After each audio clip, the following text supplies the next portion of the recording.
موضوعاتی مقررین میں آخری مقرر محترم آغا جواد نقوی صاحب، جو آج کے اس عہد کے اندر ایک بالکل مختلف اسلوب کے ساتھ ہمارے سامنے آئے ہیں اور امت کو اتحاد کے دائرے میں جمع کرنے کے حوالے سے ان کا نہ صرف خطاب بلکہ ان کا انداز بھی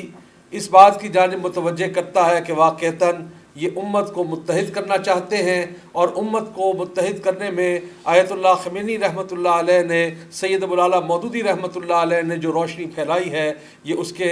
علمبردار ہیں۔ میں آغا جواد نقوی سے درخواست کرتا ہوں کہ وہ تشریف لائیں اور سامعین سے مخاطب ہوں۔ محترم آغا جواد نقوی۔ السلام علیکم ورحمۃ اللہ وبرکاتہ۔ بسم اللہ الرحمن الرحیم۔ اللہم وفقنا لما تحب وترضى واجعل عاقبۃ امورنا خیرا ولا تکلنا الی انفسنا طرفۃ عین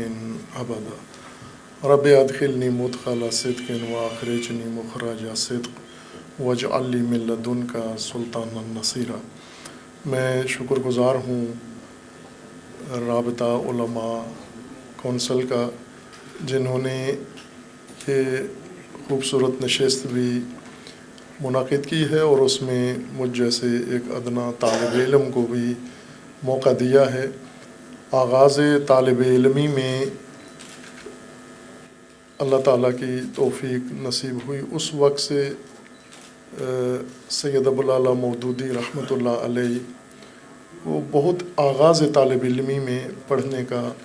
موقع ملا، اور پھر اس میں شوق پیدا ہوا اور جستجو رہی جو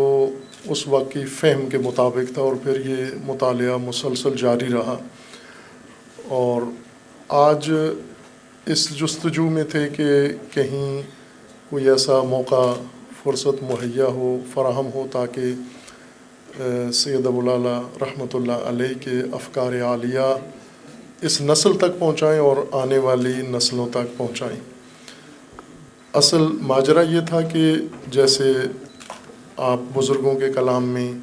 سن رہے ہیں اور آپ خود بھی اسی طرح کے احساسات رکھتے ہیں، گویا جو کچھ آ کے یہاں علماء اور دانشوران بیان فرما رہے ہیں یہ ہم سب کے دل کی ترجمانی فرما رہے ہیں کہ ہم اپنی قومی جب حالت دیکھتے ہیں، اپنے ملک کی حالت دیکھتے ہیں اور موجودہ نسل دیکھتے ہیں اور آنے والی نسل جو ہماری آغوش میں ہے اور پل رہی ہے، ان کے لیے جب مستقبل کو دیکھتے ہیں تو سب کے دلوں میں ایک غبار سا بیٹھ جاتا ہے۔ تو جستجو میں ہوتے ہیں کہ کوئی ایسا حکیم میسر آئے، کوئی ایسا دانا جس کے پاس یہ نسخہ موجود ہو، پاکستانی اس پراکندہ قوم کو امت بنانے کا جس کے پاس نسخہ ہو، اور اس اندھیرے میں، ظلمت میں جس کے پاس نور اور روشنی کا کوئی فارمولہ موجود ہو۔ ایسے میں جو عنوان آپ نے اس نشست کے لیے رکھا ہے، حضرت سید ابو الاعلیٰ مودودی عہد ساز شخصیت، تو میں یہی عہد ہی عرض کرنا چاہتا ہوں آپ کی خدمت میں کہ سید مودودی رحمۃ اللہ علیہ نے عہد بنایا ہے، اور ایسے لوگوں میں، ایسی قوم میں، ایسے ملک میں اور ایسے عوام میں بنایا ہے جہاں علماء کی کمی نہیں تھی، اور جہاں پر مسالک کی اور مذاہب کی کمی نہیں تھی۔ ہر سطح کے اور ہر طبقے کے علماء موجود تھے، لیکن وہ بھی کچھ نہ کچھ بنا رہے تھے، فارغ کوئی بھی نہیں بیٹھا ہوا۔ پاکستان میں آج بھی کوئی بچہ بھی، کوئی عورت بھی، کوئی بھی فارغ نہیں ہے، سب کچھ بنا رہے ہیں۔ سوشل میڈیا نے انہیں بنانے کی صلاحیت اور مزید دے دی ہے، اور کثرت سے بنا رہے ہیں، اور جتنا وہ بنا رہے ہیں اتنا ہی سارے پریشان بھی ایک دوسرے کے سے ہو رہے ہیں۔ فرقے بنا رہے ہیں لوگ، مذہب بنا رہے ہیں، شخصیات بنا رہے ہیں، ادارے بنا رہے ہیں، تنظیمیں بنا رہے ہیں، جماعتیں بنا رہے ہیں، بہت کچھ بنایا جا رہا ہے۔ ایسے میں جب سید ابو الاعلیٰ مودودی رحمۃ اللہ علیہ کو میدان ملتا ہے تو انہوں نے عہد بنایا ہے، عہد ساز شخصیت ہیں۔ یہ عہد جو سید نے بنایا ہے اور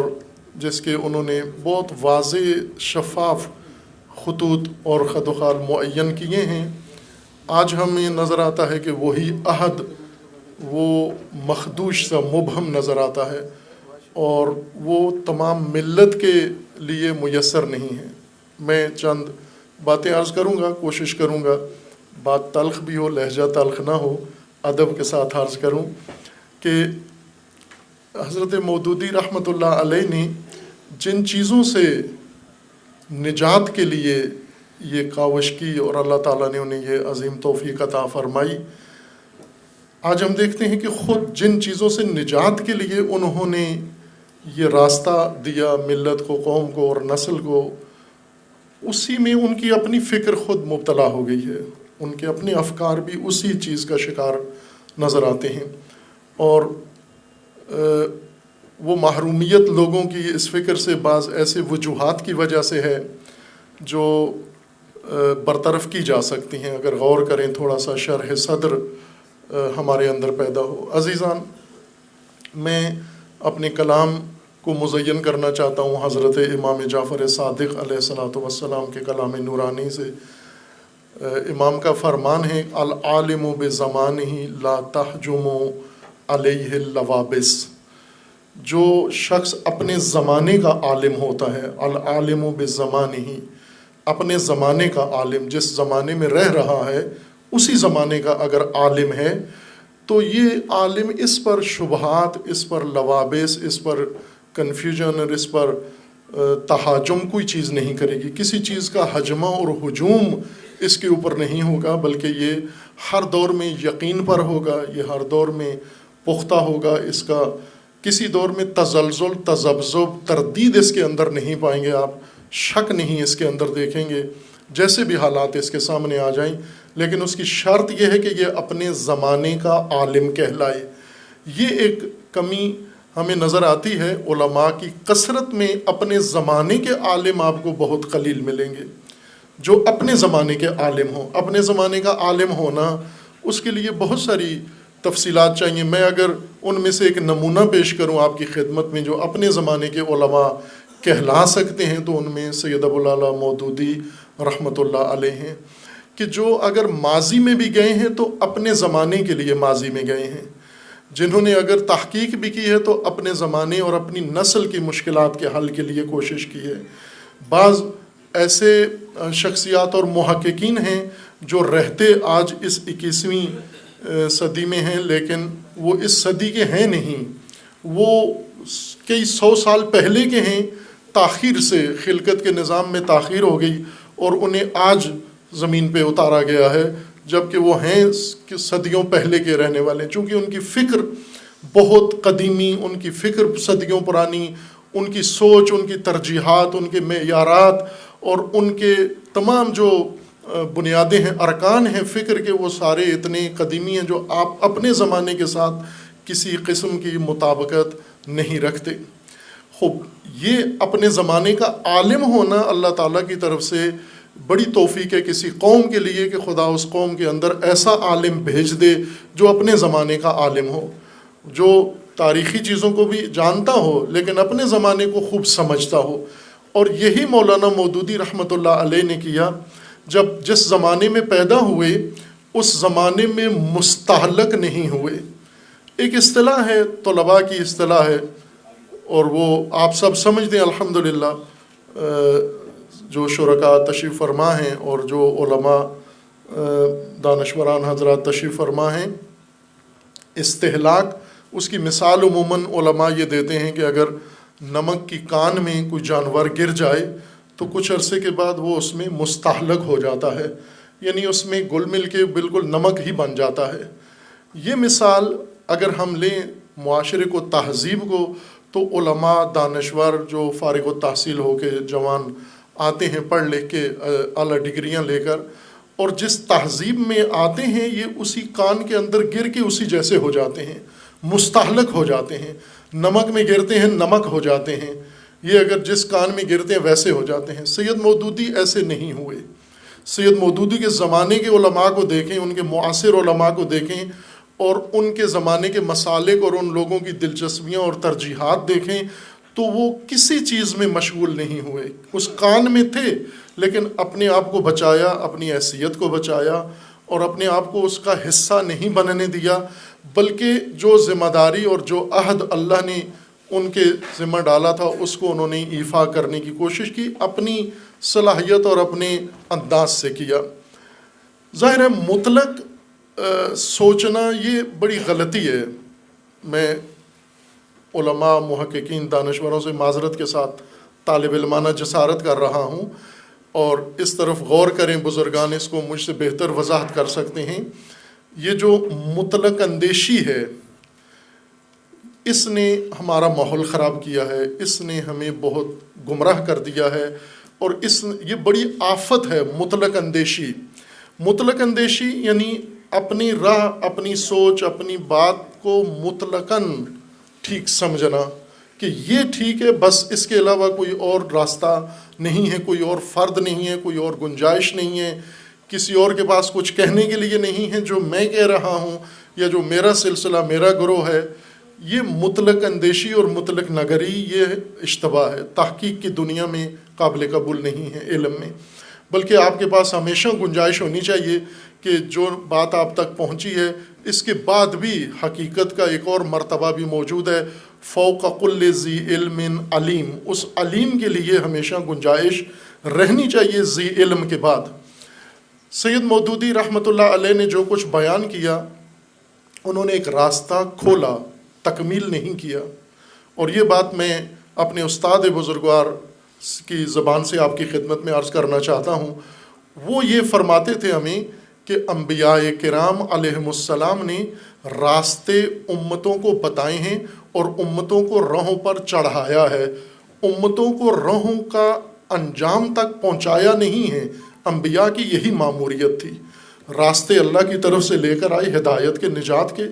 امتوں کو آگاہی دی, تعلیم و تزکیہ کیا, اور یہ راستے دکھا کر امتوں کو راہوں پر چڑھا کر پھر اللہ نے ان کا عہد پورا کر دیا اور اس دنیا سے چلے گئے. باقی راستہ امت نے خود تکمیل کرنا ہے, اس امت نے اپنے عہد کا, اپنے حصے کا راستہ خود چلنا ہے آگے. دوسرا نقطہ یہ ہے کہ بزرگان علماء, سید مودودی رحمۃ اللہ علیہ جیسے ہستیاں جو اللہ کی طرف سے ایک نعمت کے طور پر کسی امت کے اندر پیدا ہوتی ہیں, مبعوث ہوتی ہیں, اور وہ نئی راہیں اپنے معاصر زمانے کو بتاتے ہیں, ان کے جو طریقے ہیں یا ان کے علوم ہیں اس کو تکمیل کی ضرورت ہے. اور ایسا جہاں ہوا ہے ان کی راہ کو جس نے تکمیل کیا, کمال تک پہنچایا ہے, وہ ان کے راستے محفوظ رہے ہیں. لیکن جہاں پر ان کو تکمیل کرنے والے پیروکار یا تکمیل کرنے والے شاگرد نہیں میسر آئے, وہ راہیں وہیں پر جمود کا شکار ہوئیں اور وہیں رک گئیں. راستے, مترقی راستے اور ہدایت کے راستے ہمیشہ تکمیل کے مراحل میں رہتے ہیں, ہمیشہ حالت تکامل میں رہتے ہیں, مستقمل ہیں. جس طرح انسان تکمیل چاہتا ہے, روز بروز اس کو کمال کی ضرورت ہے, افکار کو بھی روز بروز تکمیل کی ضرورت ہے, ان کے خد و خال ٹھیک کرنے کی ضرورت ہے, ان کے اندر سکم کو دور کرنے کی ضرورت ہے. یہ ہر مفکر کی فکر کے لیے یہ چیزیں ہیں. ہم وہ فلسفے جو افلاطون نے فلسفہ پیش کیا تو ارسطو نے تکمیل کیا, ارسطو کے فلسفہ کو مسلمان فلاسفہ نے تکمیل کیا, ابن سینا نے تکمیل کیا, فارابی نے تکمیل کیا, اوج پہ پہنچایا اسی تفکر کو جو افلاطون و ارسطو نے فلسفہ کے نام سے جو کچھ پیش کیا تھا. ان کے شاگردوں نے صدیوں بعد بھی آ کر الگ سے ان کے مقابلے میں فلسفہ نہیں بنایا, بلکہ ان کے مطلب کو تکمیل کیا اور عالی مقام تک پہنچایا اور متقن بنایا اس کو. یہ حق بنتا ہے ان ہستیوں کا جنہوں نے محنت کر کے ایک راستہ امت کے لیے کھولا ہے, اس راستے کو تکمیل کیا جائے. اور یہ شخصیات, ہستیاں, علمی شخصیات, دینی شخصیات جن کو اللہ کی طرف سے اتنی عظیم توفیق ہوتی ہے, یہ میراث نہیں ہوتی, یہ پراپرٹی نہیں ہوتے کسی قوم کی, کسی جماعت کی, کسی تنظیم کی, کسی مذہب اور سلسلے کی ملکیت نہیں ہوتے. ایک بڑی رکاوٹ جو ان شخصیات کے سامنے پیش آ جاتی ہے, یہ جو حق ملکیت ہے, یہ بعض لوگ اس کے اوپر اپنا ایک ٹھپا لگا لیتے ہیں. آج سید مودودی رحمۃ اللہ علیہ کی فکر یہ پورے ہر پاکستانی کی ضرورت ہے, لیکن ہر پاکستانی کیوں اس فکر کو، ایک تو آپ نے حوالے دیے مفتیوں کے، تکفیری مفتی شروع سے علامہ اقبال کی تکفیر کی، نعوذ باللہ سید مودودی کی تکفیر کی، ہر وہ شخص جو ان کی طرح نہیں سوچتا، یہ مطلق اندیشی کی ایک مثال ہے تکفیریت، کہ جو بھی مطلق سوچتا ہے کہ جو میں سوچتا ہوں صحیح ہے، جو میری طرح سوچتا ہے صحیح ہے، میرے علاوہ سب غلط ہیں، اس کا ایک نتیجہ یہ تکفیریت ہے کہ آخرکار مطلق پسند انسان، مطلق اندیش انسان تکفیری ہو جاتا ہے، یعنی دوسروں کو حق سے اور دین سے اور اللہ کی راہ سے باہر نکال کے سرٹیفکیٹ جاری کر دیتا ہے۔ اور یہ کچھ ہوا۔ یہ وجوہات بھی ہو سکتی ہیں، فتوے آئے کہ سید مودودی کی کتابیں پڑھیں نہ پڑھیں، بعضوں نے کہا نہ پڑھیں، بعضوں نے کہا پڑھیں۔ خوب یہ اتنی اہم چیزیں نہیں ہیں، آج کی نسل میں نہیں ہیں، آج کے اس میڈیا کے دور میں ان فتووں کو کوئی توجہ نہیں کرتا۔ اگر ان فتووں پر عمل ہوتا تو یہ پاکستان میں 22 کروڑ لاشیں نظر آتی ہیں آپ کو، چونکہ فتوے 22 کروڑ کے بارے میں مکمل طور پر موجود ہیں، یہ طے شدہ بات ہے۔ لیکن ان فتووں کو کسی نے ایک پیسے کی بھی اہمیت نہیں دی، ایک ٹکے کی بھی اہمیت نہیں ہے، نہ مفتی کی نہ فتوے کی جس نے اس طرح کے فتوے دیے ہیں، ورنہ سید مودودی کی فکر اصلاً سرے سے ابھی تک ختم ہو چکی ہوتی صفحہ ہستی سے، لیکن ایسے نہیں ہوا۔ رکاوٹ یہ نہیں ہے عزیزان، رکاوٹ یہ ہے کہ جب ایک طبقہ یہ احساس دلاتا ہے کہ یہ شخصیت فلاں مسلک کی ہے، تو مسلکی سوچنے والے، فرقے کی سوچنے والے وہ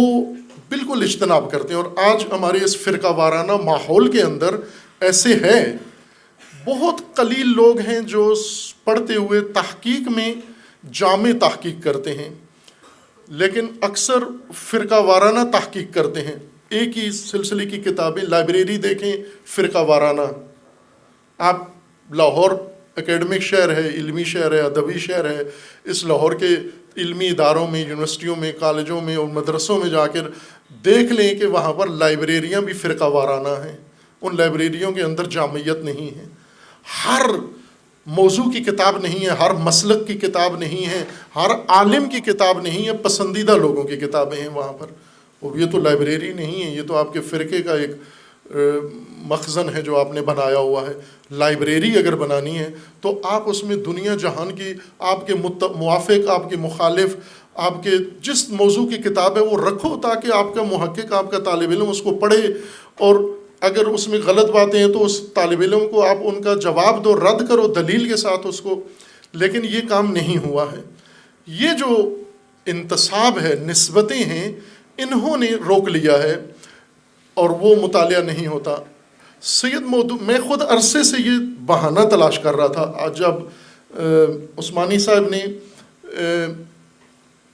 اشارہ کیا، کل ہی کیا میرے کل ہی انہوں نے چیک کرنے کے لیے ایک اشارہ کیا کہ اس طرح کا مجلس ہو رہی ہے، تو ہمارے عزیز نے بتایا کہ یہ گاڑی میں بیٹھے تھے، انہوں نے کہا یہ عثمانی صاحب کا میسج آ گیا ہے، تو ان کو کیا کہنا ہے؟ میں نے کہا فوراً ہاں کرو۔ میں تو خود تلاش میں تھا کہ کہیں مجھے موقع ملے، میں سید مودودی کی افکار کے بارے میں کہیں پر اپنے طالب علمانہ اظہار کر سکوں۔ اور میں بلوچ صاحب سے، وہ یہاں نہیں ہیں، اگر ہوتے گواہی دیتے، میں نے ان سے کہا ہوا تھا کہ آپ کے ہاں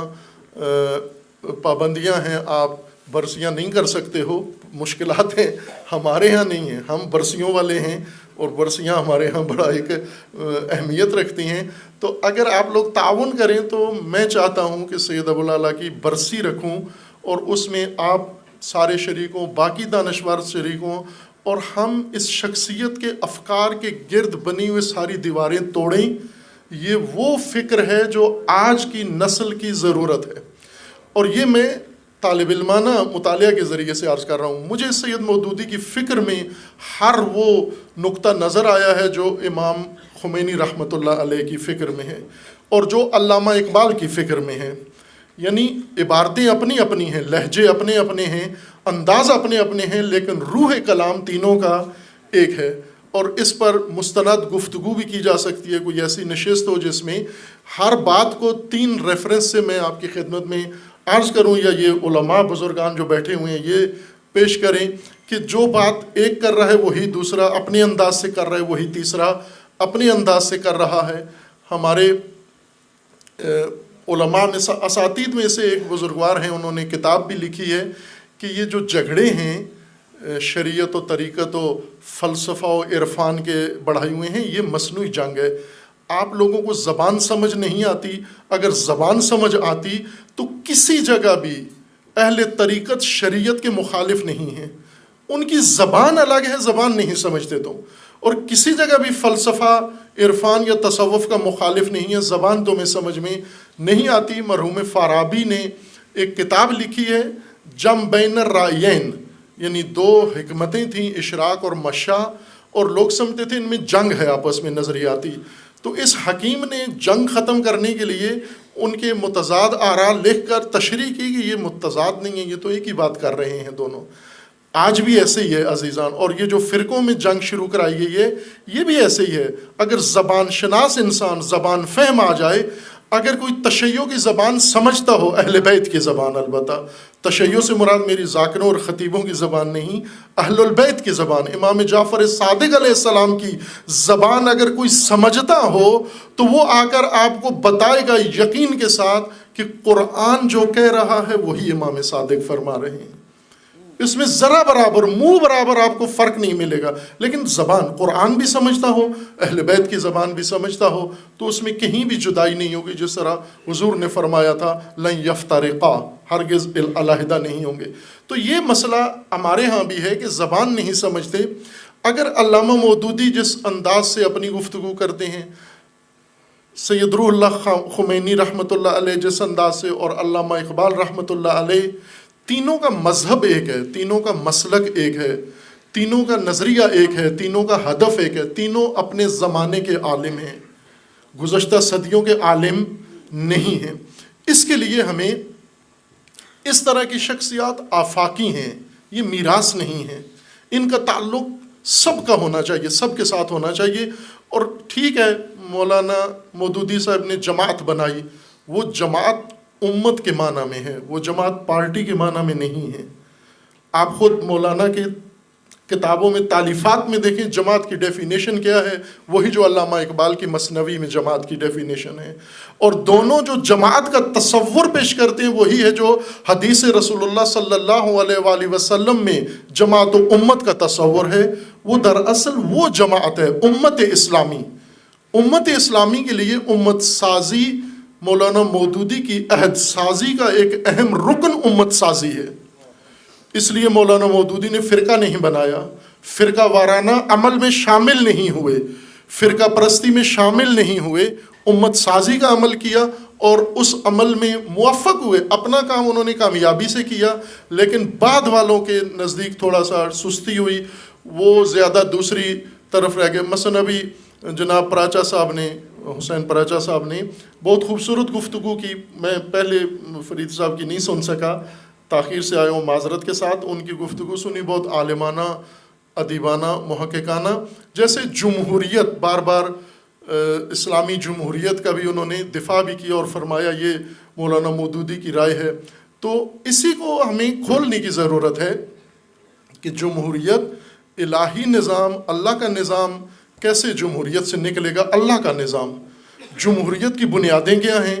جمہوریت کے مبانی کیا ہیں، اور الہی نظام کے مبانی کیا ہیں، ان دونوں کو اپنی بنیادوں پر محققانہ عالمانہ انداز سے ہمیں دیکھ کر پھر ثابت کرنا پڑے گا۔ یہ اسلامی جمہوریت ثابت شدہ نہیں ہے، اسے اسلام سے بھی نکالنا پڑے گا، جمہوریت سے اسلام نکالنا پڑے گا، استخراج ثابت کرنا پڑے گا، اور اسلام سے جمہوریت ثابت کرنا پڑے گی۔ یہ کام ابھی ہوا نہیں ہے، کہیں بھی نہیں ہوا، اور مولانا مودودی نے بھی نہیں کیا۔ انہوں نے اسلامی نظام بتایا ہے۔ میں ایک اور جہاں وقت تمام ہو مجھے بتا دیجیے، جی میں بس آخری نقطہ عرض کر رہا ہوں۔ سید مودودی رحمۃ اللہ علیہ، امام خمینی رحمۃ اللہ علیہ، اور علامہ اقبال رحمۃ اللہ علیہ، یہ آفاقی شخصیات، انہوں نے جو ایک عہد سازی کی ہے اور اہم کام کیا ہے وہ یہ ہے عزیزان، جو اپنے زمانے کے عالم جس وجہ سے کہلاتے ہیں یہ تینوں، وہ یہ ہے کہ انہوں نے اسلام سے صرف احکام نہیں نکالے، صرف احکام دریافت نہیں کیے بلکہ نظام بھی دریافت کیا۔ احکام نظام کے لیے ہوتے ہیں، احکام بعد کی بات ہے، پہلے نظام ہو پھر اس کے احکام ہوتے ہیں۔ ہم اب ہمارے ہاں جو طریقہ ہے تمام مذاہب و مسالک کا، تمام تر اختلافات کے باوجود کام سارے ایک ہی کرتے ہیں، قرآن میں رجوع کرتے ہیں حکم کے لیے، سنت میں رجوع کرتے ہیں حکم کے لیے، فقہ کی طرف رجوع کرتے ہیں حکم کے لیے، تاریخ کی طرف رجوع کرتے ہیں حکم کے لیے، حکم لینا ہے۔ خب حکم تو موجود ہے، نکال لیا، اتنے بڑے بڑے فقہاء جید تاریخوں میں گزرے ہیں، اتنے فقہی مسالک پیدا ہو گئے ہیں، ان احکام کے اس مجموعے کو لے کر صدیوں سے آپ گھوم رہے ہو، صدیوں سے احکام کے یہ مسودے آپ کے پاس موجود ہیں، بڑے بڑے کتابیں، سینکڑوں جلد مجموعے ابھی موجود ہیں۔ یہ احکام اٹھا کے آپ کیا کر رہے ہو؟ ان احکام میں ایک حکم نافذ کرنے کے لیے آپ کے پاس گنجائش نہیں ہے۔ ابھی ہم کہہ رہے ہیں نا سود حرام ہے، اللہ کے ساتھ جنگ ہے۔ خوب اگر سود حرام ہے، حکم اللہ کا ہے، نافذ کیوں نہیں ہوتا؟ یہ کلمہ طیبہ پر بننے والی مملکت میں اور سارے مسلمانوں کی، اور اتنے جذباتی اور عشاق رسول اللہ، یہ اتنے جو مرنے مارنے کے لیے تیار ہیں، سود کیوں ختم نہیں کرتے؟ یہ سارے کیا رکاوٹ ہے ان کو؟ رکاوٹ یہ ہے کہ سود کی حرمت حکم ہے، اور یہ حکم خدا نافذ کرنے کے لیے نظام کی ضرورت ہے۔ جب نظام کا پلیٹ فارم بنتا ہے تو احکام لاگو ہوتے ہیں۔ عزیزان آپ دیکھیں، اگر سڑکیں نہ ہوں، گاڑیاں نہ ہوں، ٹریفک کے قوانین کہاں لاگو کریں گے آپ؟ اگر ٹرینیں نہ ہوں، اگر پٹڑیاں نہ ہوں، اگر جہاز نہ ہو، ایئرپورٹ نہ ہو، تو آپ یہ سارے جو قوانین بنائے ہوئے ہیں ایویشن کے، یہ کہاں لاگو کریں گے آپ؟ یہ کام ہم اب سے کر رہے ہیں، فرقے بنا کر، فرقہ واریت میں گھس کر، اتر کر، اور احکام اٹھا کر، یہ احکام پڑھ بھی رہے ہیں، پڑھا بھی رہے ہیں، ایک نسل دوسری نسل کو دے رہی ہے، نہ پہلی نسل ان پر عمل کروا سکی، نہ اگلی نسل، اور 1000 سال اور بھی نہیں کروا سکو گے، کیونکہ آپ کے پاس نظام نہیں ہے، نظام کی طرف آتے نہیں ہو آپ۔ سید مودودی کی یہ عظمت ہے، یہ کمال ہے کہ انہوں نے قرآن سے نظام پہلے نکالا اور پھر اس نظام کے لیے فرمایا یہ احکام ہیں۔ سید روح اللہ خمینی کی یہ عظمت ہے، اور علامہ اقبال کی یہ عظمت ہے کہ انہوں نے اسلام کا نظام پہلے تفہیم کیا ہے اور پھر بتایا ہے کہ احکام اس نظام کے لیے مقرر ہوئے ہیں۔ اللہ تعالی ہم سب کو توفیق عنایت فرمائے کہ ان بزرگوں کے کلام سے انشاءاللہ ہم استفادہ کر کے، علامہ کا ہی ایک شعر کے اختتام کر دیتا ہوں کہ شکتی بھی شانتی بھی بھگتوں کے گیت میں ہے، دھرتی کے باسیوں کی مکتی پریت میں ہے۔